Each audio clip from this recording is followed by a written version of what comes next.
Hey guys, welcome back to Crazy Gamers. Today I'm gonna show you how to download Mortal Kombat on mobile.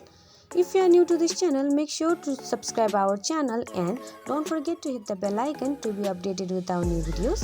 So without any further ado, let's get started. First of all, open the Play Store.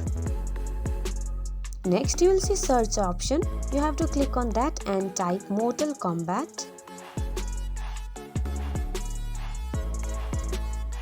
Here you will see game. You have to click on that particular game and click on install.